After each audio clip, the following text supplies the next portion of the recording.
iraha balik isukan badan. kan jam seberaha Ya kira-kira hah kira-kira jam 8-an lah. sa enggas sampai di kampung naik naon Ya kalau di kampung mah ya pasti ketemu istri karena biar bagaimanapun istri itu kan nggak bisa kita lupain. Betul. Apalagi sampai lama betul soalnya kalau seperti itu ya namanya istri kan segala-galanya. Istri tadi nanya-nanya gitu. sehat Jadi kan dia nanyain kata saya kalau sama istri kan istilahnya istri itu segala-galanya ya. Bahkan ada salah satu momen sama istri yang nggak bisa saya lupain. Ini lagu Irama, Roma Irama apa lagu Wampales? Enggak, ini suratan aja. Oh gitu ya. Ya sama istri kan ada yang momen yang nggak bisa saya lupain itu Ya. saat sepi, sunyi. Tinggal dulu ya. Oke ya. siap hati-hati ya jangan lupa kesini lagi Putih. Udah gitu kan kita lagi sendirian nih. Oh. Dari belakang nih. Satu di sini putih. Sudah habis. Wah. Itu gak bakalan dilupain. Oh, itu Lupayanin momen aja. situ. Heeh. Lagi enak-enak sendirian, bengong, tau-tau bini menurut dari belakang. nanyakan beras habis Iya, pas ke kuping. Beras udah habis. Kan puyeng. berarti karena Wak Amin ngebuka omongan masalah istri ini mah kurang ngobrol baik Wak Amin asal atau awal-awal Wak Amin hati mujung kemajikan atau kumaha ceritanya Wah, ini mah pripa. nya ante kan tadi Wak Amin ngomong teh biasa nama hari hujan detik-detik teh aya kumaha gitu lu terlupakan gitu berarti kan Kisah lengoh. bisa jadi pas ketemu jeung pemajikan Wak Amin nu ayeuna meureun karena hujan-hujanan bareng apa kumaha gitu Iya, Oh, kadang-kadang hujan-hujanan bareng. Kalau dulu mah kan orang pakai payung ya. Kadang-kadang pakai payung, pakai mantel. Dulu pakai daun pisang. oh gitu Nyanyi dia berdua. Memori daun pisang takkan terlupakan. Berenang sih lamun cok urang mah nya Yang lagi depo, ya, lagi depo. ya iya mah karena urang ningali Wak Amin beureunan karena sifat Wak Amin nu energi terus nu kocak terus undang ceria akhirnya eta mah nu kapicut ya Ya, itu nya salah satu memang kalau cewek itu seneng sama cowok yang humoris. Kalau humoris, walaupun punya duit nggak punya duit kita ketawa aja. benar Asal jangan ketemu terus kita ketawain. Mentang-mentang kita humoris tapi harusnya kita ketawa. ya iya mah lagi ngobrol ngalor ngidulnya berangkat dari ketidakpahaman kita akan hal-hal yang tabu lah siapa tahu kita ngobrol begini nanti kan dapat pencerahan iya mah ngobrol anak politik bae saeutik saeutik ieu Boleh. di 2024 kumaha ya arah pandangan Kalau arah pandangan lo untuk politik tahun 2024 sebenarnya orang udah tahu semua, apa tuh Seru. tentang si calon ketiga-tiganya juga Ya. tahu, track recordnya juga tahu, Ya. masih berputar di situ aja. Ya. Saya sih maunya sebenarnya Ya. jangan dia aja, siapa tuh kalau boleh tahu ya siapa aja yang muncul, ah. asal jangan muter di situ aja. Baik. Apa Jarwo? Bisa jadi, pokoknya siapa aja. Berarti lamun siapa aja bukan ketiga-tiganya orang itu berarti ada hal yang harus ditunjukkan dari orang itu yang tidak ada di orang ketiga itu. Contoh, apakah dia harus berintegritas, apakah dia harus memiliki moralitas, apakah dia harus memiliki visi dan misi kedepannya untuk membangun plus 62 ke arah yang lebih baik. Apa kumaha? Ketiga-tiganya calon punya integritas, Siap, Siap. ketiga-tiganya calon punya moralitas. siap. Cuman integritas yang bagaimana dulu, apa integritas yang positif atau yang negatif. Salah satu contoh kan tadi Wak Amin ngomong kita kan dibagi menjadi dua ya, positif dan negatif. Di ketiga calon itu ada nggak sih integritas yang positifnya dan negatifnya? Salah satu contohnya Ya, salah satu contohnya ketiga calon itu kan punya tujuan baik, ingin memajukan bangsa. satu. Adapun nanti dalam saat bekerja berubah itu lain lagi ceritanya. Oke. Yang diceritain sekarang kan keinginan ketiga calon tersebut itu merubah arah bangsa. Oke. Nah terus ketiga tersebut bukan artinya tidak ada pilihan. Betul. Tetap karena hidup itu adalah sebuah pilihan. Yes. Tapi kita Sepakat saya di situ, ya. Ya untuk ini mah untuk pilihan saya pribadi. Ya, oke. Saya pilih paslon nomor 1. Oke, karena ini sudah menyangkut ke arah Pilihan. subjektivitas karena Pilihan. udah menentukan Pilihan. satu pilihan. Dari ketiga itu kan Wa Amin milih nomor satu. Pertanyaan sederhana saya, apa yang bisa ditawarkan oleh nomor satu sehingga Wa Amin kan milih nomor hiji? Ya satu itu tadi kita melihat rekam jejak si calon tersebut ke belakang. Jangan ke depannya nanti Ya. bagaimana, Siap. ke belakangnya aja. Oke. Soalnya kalau sesuatu program yang arahnya ke depan itu bisa ngarang. Bisa nanti saya kalau jadi mau begini begitu kan ngarang bisa Siap, aja. betul. Ya, sepakat di Ya. situ arahnya. Driver aja pada bisa begitu. Betul, Mas. ya. Tapi kalau kita melihat arah ke belakang kan bisa dibedakan si A, si B, si C, track-tracknya apa. Apalagi kan sekarang media sosial udah di Betul, mana-mana. udah marah, udah Iya. banyak, udah jadi Jadi kendaraan lah. untuk mencari rekam jejak kita itu mudah lah. Salah satu, kalau saya bertanya seperti ini kepada Wa Amin, apakah Wa Amin bisa menjawab?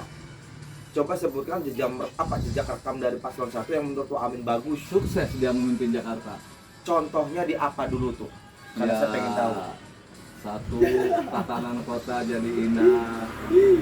Kedua, penanganan banjir bisa diminimalisir walaupun bukan Menghilangkan ya? menghilangkan Nah, bukan. berarti menekan supaya tidak melebar kemana-mana Iya. gitu ya. Satu itu dengan yang paling urgentnya itu yaitu bisa meminimalisir itu biasanya surut dalam tempo sekian jam di saat dia memimpin dalam kurun waktu kurang dari sekian jam. Tapi kan Banjir tetap ada. ya betul, saya Katanya sepakat di fokus situ. kemana? Tapi kan gini Wa Amin ya. Kita berbicara kan paslon nomor 1 Betul. sebelum berangkat untuk menjadi seorang presiden kan dia pernah memimpin satu ibu kota ya, Betul. itu Provinsi DKI Jakarta. Betul. Di dalam program-programnya beliau itu kan ada yang namanya DP 0% dan OCOK. Menurut Wa Amin ya, iya orang mananya. Dari kedua program itu, apakah itu berjalan dengan lancar, apakah mangkrak di tempat? Berjalan dengan lancar. Salah satu contohnya? OCOK sekarang udah berjalan semacam Jaklingko. Jaklingko ya benar, Jaklingko kan memang program andalannya Anies, oke. Nah terus masalah DP 0%, DP 0% itu diperuntukkan kan bagi pendapatan yang tertentu. Contohnya? Saya nggak bisa nyebutin nominalnya. Oh. Sekarang kan dia urusannya dengan perbankan. Misalkan seseorang gajinya tidak mencukupi untuk mencicil rumah tersebut. Ya, Dia bagaimana DP 0%. oke. Sementara untuk setor aja udah ada masalah. Jadi DP 0% itu bila mana seseorang mampu untuk menyicil itu Secara personality. itu perkiraan saya seperti Ah. itu. Yang disebut DP 0% itu ini asumsi ya. Iya, siap. Kalau dia mah nggak tahu apa. Oke, Anies sendiri nggak tahu seperti apa metodenya. Ah. Kalau saya seperti itu. Jadi secara logika bagaimana mungkin kita bisa mengambil kredit rumah dengan DP 0% Betul. kalau iuran atau pembayaran aja udah nggak sesuai. Betul. Pendapatan kita misalkan 5.000, sementara cicilan rumah 5.000 juga. Lawannya kan apa? Oh iya, Berarti kan kalau ke situ ya kita bisa masuk. Rumah apa nama saya? Karena Wa Amin tadi berbicara di awal adalah melihat jejak rekam di masa lalu bukan untuk di masa depan, karena di masa depan itu kita bisa ngarang, mengolah, bisa bisa ngarang dan segala macam. Pertanyaan saya adalah sebelum Pak Anies dijadikan sebagai kepala daerah di wilayah Jakarta, beliau itu kan sempat dijadikan sebagai menteri pendidikan, kalau tidak salah ya. Di dalam menteri pendidikan aja sebelum masa jabatan presiden berakhir kan dia digantikan dengan Nadiem Makarim. Apakah dengan proses pergantian dari dia ke Nadiem Makarim itu menandakan bahwa dia tidak berhasil atau berhasil? Politik itu sebenarnya mudah ya. Oh, berarti ini ada unsur politik ya? Iya, Oh, jelas. saya kira bukan ada unsur politik. Soalnya bagaimana kita bisa menyalahkan Jokowi memecat Anies atau menyalahkan Anies karena tidak bisa bekerja, nggak bisa memperoleh Oke. seperti itu. Betul. Kenapa? Kan sebelum Jokowi jadi presiden itu Anies sebagai pilihannya. Ya, saya itu sepakat. Karena memang ada tukang kerja juga ada. Nah, terus kalau masalah pergantian kan kita mah nggak tahu. Hmm. Kalau bagi-bagi jabatan juga kita Ya, nggak tahu. Contohnya kayak Mas Eko sama saya, yuk kita dukung Mas Rangga, jadiin dia pemimpin. Mas Rangga nanti kalau Mas Rangga jadi, saya kasih jabatan. Sementara kan batas kursi itu kan terbatas. Ya, saya sepakat itu. Iya. Sementara Amin dan Eko kan nggak kebagian kursinya. Ya kita setengah aja. Oh, gitu jatuhnya. Saling ngerti, saling paham. Saling paham. Oh, Jadi, gitu. jangan masalah bicara. Mungkin dia dipecat karena salah, belum tentu juga. Atau pekerjaan medis apa sih pekerjaan Jadi medis? kalau bicaranya arah seperti itu mah seakan-akan tuh politik kayak semacam ada timbal balik dong ya. Setelah itu udah manusiawi. Gitu ya. Jadi di saat kita sudah berhasil membantu dia berada di puncak, berarti orang yang di puncak pun harus melihat kita yang Itu hal yang membawa wajar. dia ke atas ke sana dong. Itu hal yang wajar. Apakah itu bagus untuk perpolitikan kita? Bagus, bagus karena Dilihat dari sisi apanya, Pak? Kalau bagusnya satu, jadi kalau untuk menentukan sebuah tujuan itu tetap kita harus bicara untung rugi.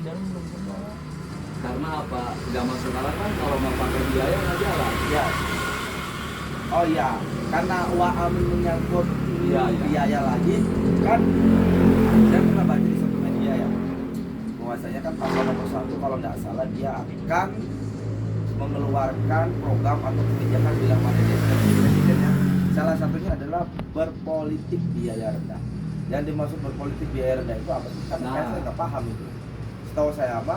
Ketika kita masuk politik, kemudian kita punya potensi untuk menjadi seorang kepala daerah, baik setingkat bupati, wali kota, gubernur, kan harus ada harga yang dibayar. Kalau kita tidak, maka kita tidak. Pertanyaannya, ketika kita mengeluarkan uang banyak, kan kita juga pasti pengen dong uang yang kita keluarkan itu kembali, ya kan? Tetap aja dong akan ada yang namanya kita melenceng sedikit dalam arti kan korupsi. Kan yang namanya politik kan nggak bisa dilepaskan daripada biaya berpolitik yang mahal. Nah, pertanyaan saya adalah bagaimana cara kita berpolitik biaya murah, sedangkan untuk berpolitik kita menjadi seorang caleg atau harus sebagai awal kan harus ada dana untuk berkampanye. Benar nggak? Pertanyaan saya adalah mekanisme atau metode atau langkah-langkah apa yang nantinya akan dilakukan oleh Pak Anies terkait dengan biaya berpolitik rendah. Sebenarnya kalau biaya politik itu relatif tinggi dan mahalnya itu tergantung kita sebagai warga masyarakatnya itu sendiri. Contoh misal, Gua mah nggak bakalan milih kalau nggak ada duitnya. Itu paradigma itu yang harus dihapus. karena Ya itu tadi. Timbal balik seperti itu. yang menyebabkan politik mahal. Jadi bukannya si pejabat membeli suara, justru rakyat yang menawarkan suara. Tapi kan memang itu sudah menjadi tradisi kita toh. Itu harus dihapus. Baik dari pemilihan yang paling kecil di kalangan kita seperti kayak lurah atau kumur di desa-desa kan biasanya kan siapa yang paling berpeluang untuk membeli suara yang paling mahal, peluang dia lah yang menang kan.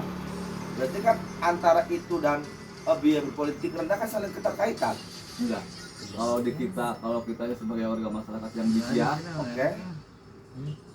berpolitik itu jadi begini, harus punya bahasa gini.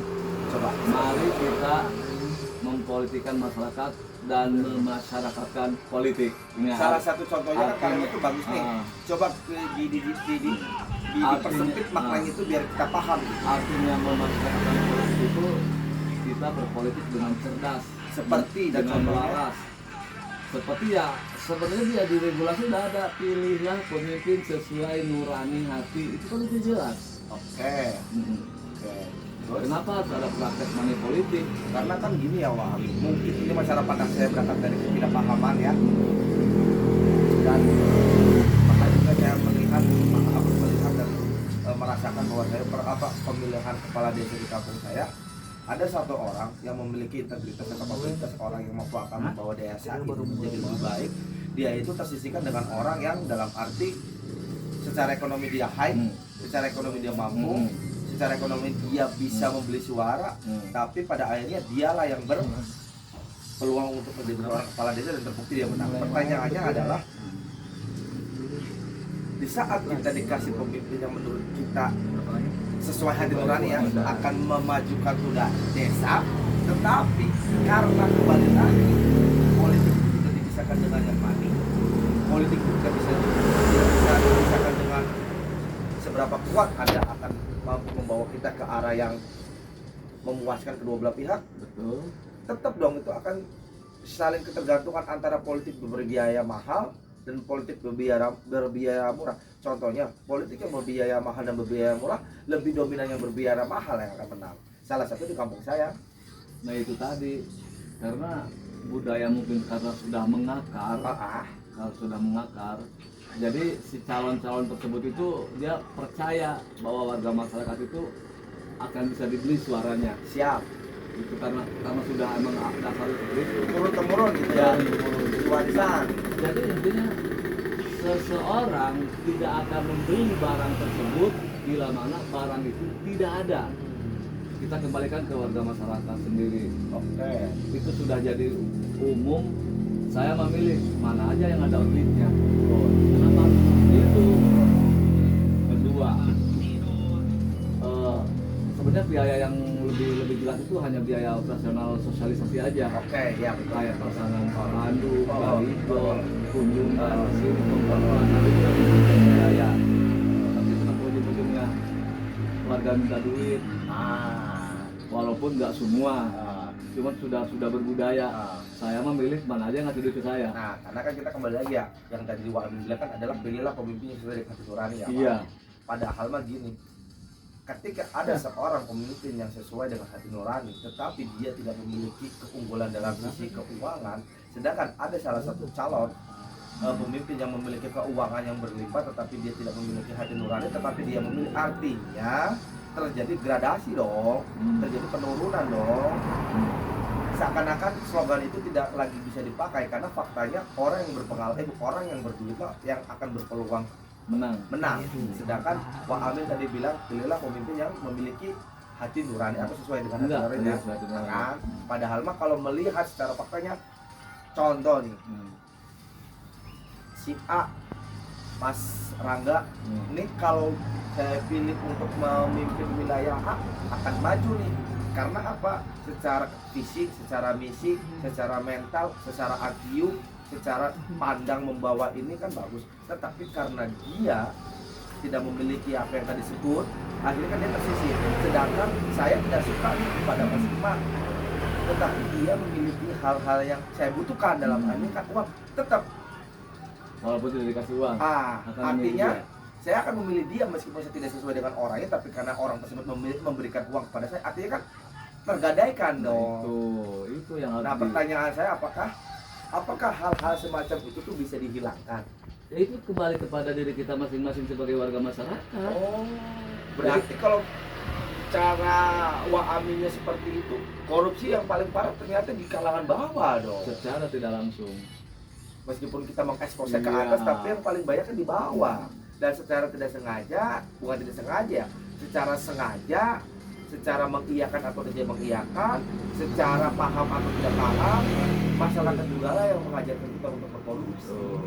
Maka kalau masalah kerja kan sudah ada program, tinggal mengerjakan. Contohnya kayak gini, di pemilihan kepala daerah, saya punya suara nih, yang mau bayar berapa?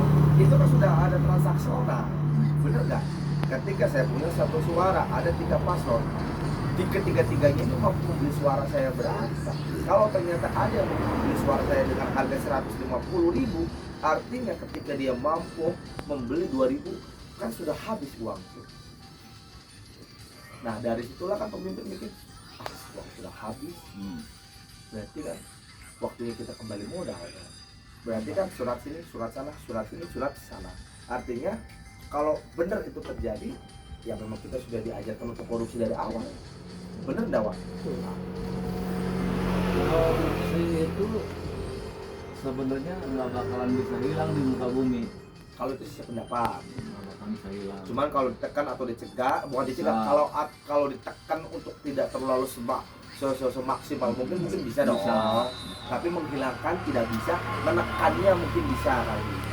Sejauh ini kan pemerintah sudah melakukan hal-hal tersebut, seperti bila mana ditemukan ada transaksi money politik kan ada sanksi-sanksinya, Betul. udah dibuat. Betul. Walaupun seketat mungkin, serapi mungkin, tapi ya kadang-kadang namanya juga manusia,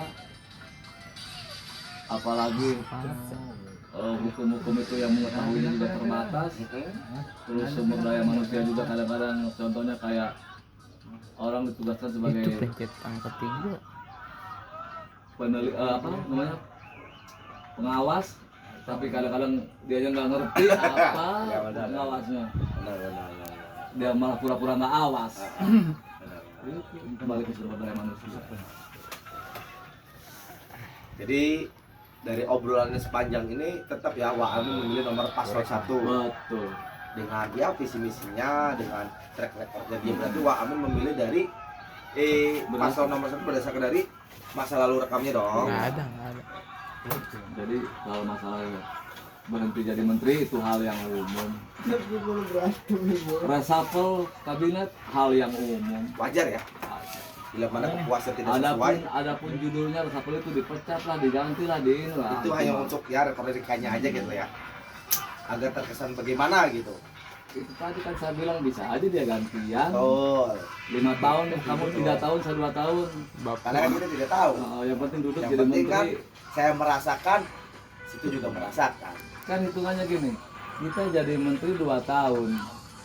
Setelah kita berhenti jadi menteri karena pensiun, nama kita mah terus ditulis bertahun-tahun. Wow, Pak Amin mantan menteri, mantan. Jatuhnya mah Jatuhnya ya tetap bagi, mantan. kayak bagi-bagi jabatan dengan durasi yang berbeda gitu ya. Yang penting pernah merasakan lah. Pernah merasakan itu sesuatu hal yang luar biasa. Berarti politik timbal balik itu ya bener adanya dong. Ya, Bukan diada-adakan, tapi karena ada gitu. politik timpal balik itu hal yang umum. Tapi memang apakah Wak Amin termasuk salah satu orang yang aktif di tempat Wak Amin terkait dengan sosial, politik dan ya kebudayaan di sana lah. Apakah termasuk Biasa, salah satu? biasa aja, masyarakat biasa. Karena kan kalau dari secara saya melihat Wak Amin dengan gaya bahasanya, caranya, kayak orang yang seperti kayak orang, nampak kayak orang yang kayak akan wawasan. Gitu. Ketika diberi pertanyaan ini dia mampu menjawab. Kita tidak berbicara masalah benar dan salahnya, tapi kan ketika Yang dilontarkan penting saya bisa pertanyaan, mampu menjawab. itu. Salah dan benar kan kembali Relatif. masing-masing.